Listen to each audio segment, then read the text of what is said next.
Hello, and welcome to the fifth chapter. In this chapter, you discover one of the most important elements in your journey to self-discovery is learning to embrace who you are and practicing self-love. This is proven to be one of the most difficult things to do. Do you feel you're not good enough? Everything you do feels like it eventually amounts to nothing, so you don't even try? You find yourself spinning in a downwards spiral because you feel like you don't measure up? For those who feel this way, this might be their reality or truth. Research has shown that the feeling of unworthiness is one of the common contributing factors of various health complications. Self-discovery is greatly dependent on whether you practice self-love.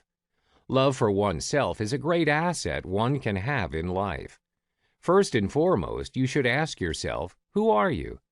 To a very large extent, most of us are deeply engrossed on the day-to-day hustles and bustles of life, until we forget who we truly are and appreciating our self-worth. Do you love yourself? Most people would probably evade the question, but it's an important and valid question which, if we could all answer yes to, would change the way we feel about ourselves and give us self-confidence to achieve the dreams and desires we have for our lives. It's also about accepting that we have our own special place in this world. Feeling unloved and unworthy is a very lonely feeling. If you can't find anything to love about yourself, you're probably struggling with self-love. Learning to love yourself is possible. To love yourself, you must challenge the negative feelings inside the center of your thoughts. We must acknowledge that our self-worth and self-acceptance are about the person we are, the person we are comfortable being around when everyone else has left and we're alone.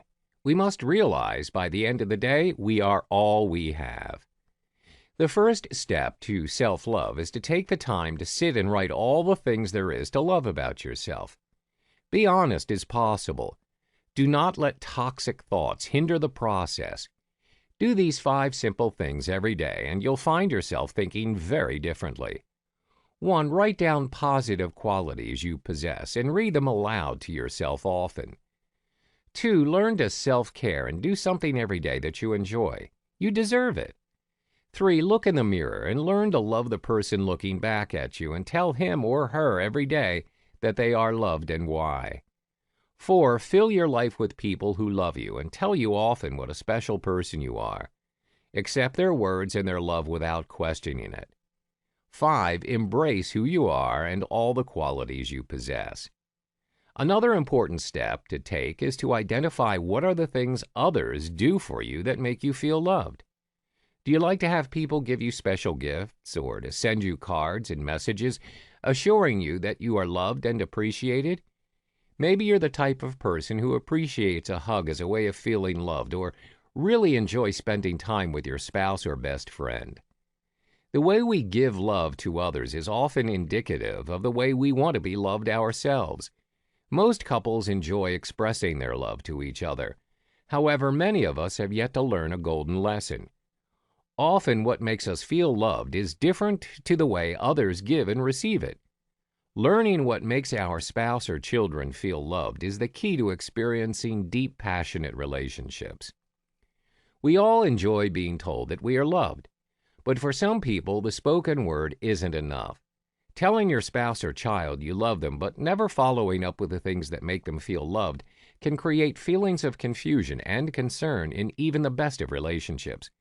Learning to recognize the things that make us feel loved and then identifying what the significant people in our lives need to feel loved is a beautiful self-growth adventure that will improve the relationship.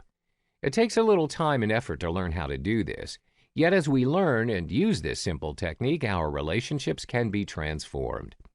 We all have room to grow and develop, and the most liberating truth of all, that is, each of us is unique and beautiful. There's no one quite like you on this earth, and there never will be. Once we accept this, we can then focus on ways to improve ourselves.